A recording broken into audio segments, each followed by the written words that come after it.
आपण ऐकत आहात जगद्गुरु तत्वदर्शी संत रामपालजी महाराज यांच्याद्वारे लिखित पुस्तक कबीर परमेश्वर संपूर्ण. विषय: वेदांमध्ये कुमारी गायीच्या दुधाने संगोपनाची लीला केल्याचा पुरावा. ऋग्वेद मंडल 9 सूक्त 1 मंत्र 9 मध्ये जेव्हा परमेश्वर दुसऱ्या प्रकारचे शरीर धारण करून म्हणजे बालक रूप धारण करून प्रकट होतात, त्यावेळी कुमारी गायींद्वारे त्यांच्या पालन पोषणाची लीला होते. कृपया ऋग्वेद मंडल 9 सूक्त 1 मंत्र 9 वाचा, जो खालीलप्रमाणे आहे: अभि इमं अज्ञा उतश्रीणंती धेनवः शिशुम सोममिंद्राय पातवे. उत्त विशेषतः इमं या शिशुम बालक रूपामध्ये प्रकट, सोमम पूर्ण परमात्मा अमर प्रभूच्या, इंद्राय सुखदायक सुविधांसाठी जो आवश्यक पदार्थ शरीराच्या, पातवे वृद्धीसाठी पाहिजे ती पूर्ती, अभि पूर्ण प्रकारे, अज्ञाधेनवहा ज्या गायींना बैलाद्वारे कधीही त्रास दिला गेला नाही, अर्थात कुमारी गायीद्वारे श्रीणंती पालन केले जाते.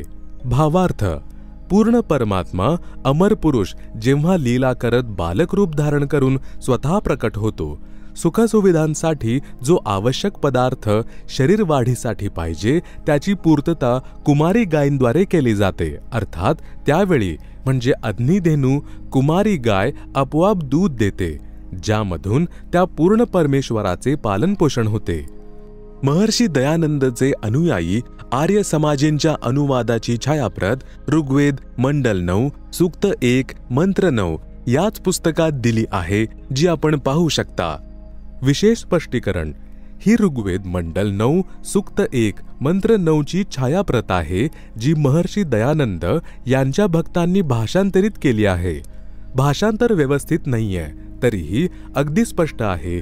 यामध्ये परमेश्वराच्या दुसऱ्या प्रकारच्या शरीराच्या स्थितीचे वर्णन केले आहे, ज्या शरीरामध्ये परमेश्वर बालकाचे रूप धारण करून वनामध्ये म्हणजे जंगलामध्ये पाण्यावर प्रकट होतो.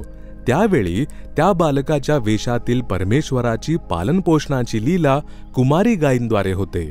हा पुरावा कबीर सागर या पवित्र सद्ग्रंथात आहे, जे 1500च्या आसपास आदरणीय धर्मदासजी द्वारा लिहिला होता.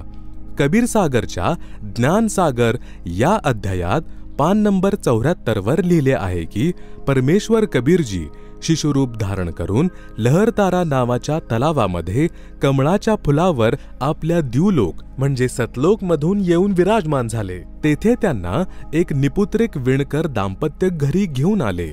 बाळ वेशधारी परमेश्वराने काही दिवसांपर्यंत काहीच खाल्ले पिले नाही.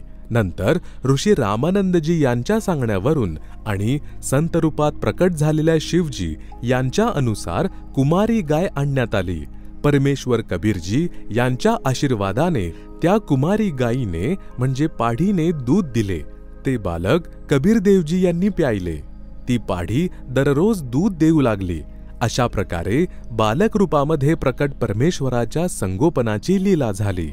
पुराव्यासाठी कृपया कबीर सागरच्या पान नंबर 74 वरील विषय ज्ञानसागरची छायाप्रत आपण याच पुस्तकात पाहू शकता, ज्यामध्ये हे स्पष्ट आहे की कबीरजी यांनी तीच लीला केली होती, ज्याची साक्ष वेद देत आहेत की परमात्मा अशी लीला करतात. यावरून स्वसिद्ध होते की कबीर परमेश्वर आहे. Kabir is God.